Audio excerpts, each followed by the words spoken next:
সারা দেশে ক্রমেই তীব্র হচ্ছে জ্বালানির তেল সংকট। এ নিয়ে আমরা আরো খবর জানতে চাই। এবারে যেতে চাচ্ছি আমরা চাঁদপুরে, রয়েছেন সহকর্মী খোকন কর্মকার। খোকন, জানাবেন চাঁদপুরের অবস্থা কেমন? এই জেলাতে আসলে জ্বালানি তেল নিয়ে সংকট কেমন চলছে এবং কি বলছেন ভুক্তভোগীরা, বিস্তারিত। নাফিসা, আমি আছি চাঁদপুরের একটি ফয়সাল ফিলিং স্টেশনে। সেখানে দেখা যাচ্ছে যে আসলে এই অনেক দীর্ঘ ধরে সেই যারা বাইক নিয়ে তারা পেট্রোল চালাচ্ছেন, তারা কিন্তু সেই ভোক্তারা দাঁড়িয়ে আছেন ঘন্টার পরে ঘন্টা। কিন্তু এখানে এই চাঁদপুরে যে 14টি পেট্রোল পাম্প রয়েছে, তার মধ্যে কিছু কিছু পেট্রোল পাম্পে অকটেন আছে, দেখা যাচ্ছে পেট্রোল নেই, পেট্রোল আছে অকটেন নেই। তারা কিন্তু এই বাইকাররা কিন্তু এই তেল নেওয়ার জন্য তারা কিন্তু লাইন ধরে দাঁড়িয়ে আছেন এই তেল নেওয়ার জন্য। অপরদিকে এই জ্বালানি তেল যাতে অবৈধভাবে কেউ মজুদ এবং বেশি দামে বিক্রি করতে না পারে, সেজন্য কিন্তু জেলা প্রশাসনের পক্ষ থেকে সেই অভিযান অব্যাহত রয়েছে। গতকাল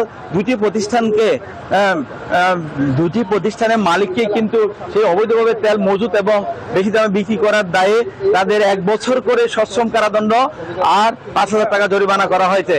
এছাড়া প্রত্যেকটি পেট্রোল পাম্পেই জেলা প্রশাসনের পক্ষ থেকে সেই তাদের যে অভিযান সেটা কিন্তু অব্যাহত রাখা হয়েছে বলে আমার জেলা প্রশাসনের সূত্রে আমরা জানিয়েছেন।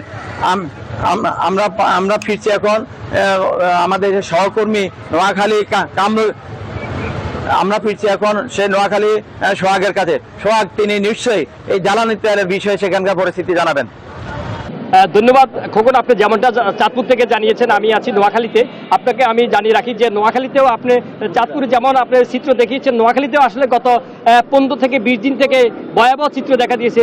তেল নিয়ে আসলে তেলেসমাতি শুরু হয়েছে। আসলে জ্বালানি তেলের সংকটে এখানে হাজার হাজার গ্রাহক ভোগান্তিতে আছে। প্রতিদিন 200 টাকা তেলের জন্য 4-5 ঘন্টা অপেক্ষা করেও তারা শেষ পর্যন্ত তেল পাচ্ছে না। তা আসলে 1 থেকে 1.5 কিলোমিটার তারা দাঁড়িয়ে প্রতিদিন তারা তেলের জন্য অপেক্ষা করতে হয়। আমি যদি আপনাকে দেখাই যে আসলে প্রতিদিন এখানে হাজার হাজার মানুষ আসলে এখানে তেলের জন্য তারা অপেক্ষা করে, লাইনে দাঁড়িয়ে তারা শেষ পর্যন্ত তেলের জন্য অপেক্ষা করে। 200 টাকা তেলের জন্য তারা আসলে 4 থেকে 5 ঘন্টা তারা অপেক্ষা করতে হয় আসলে তেলের জন্য।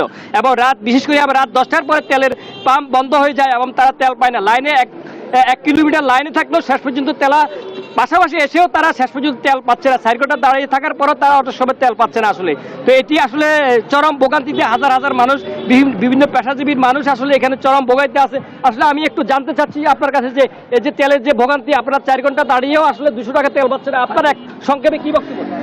সংক্ষেপে বক্তব্য হলো, আমরা তো এই যে সিরিয়াল লাইনে দাঁড়াইছি, বাট আমাদের এখন পর্যন্ত পাই কিনা আমরা মানে সন্দিহান। জি, আসলে আমি আপনাকে বলি যে 4 ঘন্টা দাঁড়িয়েও তারা এখনো সন্দিহান আছে তেল পাবো কিনা, তাই এরকম সন্দেহ আছে। কিন্তু তেলের জন্য এখানে চরম হাহাকার রয়েছে। নোয়াখালীতে 30টি পাম্পের মধ্যে প্রায় 28-29টি পাম্পে বন্ধ রয়েছে। তো প্রতিদিন হাজার হাজার মানুষের চরম ভোগান্তি। এই ছিল আমার কাছে নোয়াখালী থেকে সব শেষ। আমি ফিরছি স্টুডিওতে। নাফিসা, সোহাগ এবং খোকন, ধন্যবাদ আপনাদের।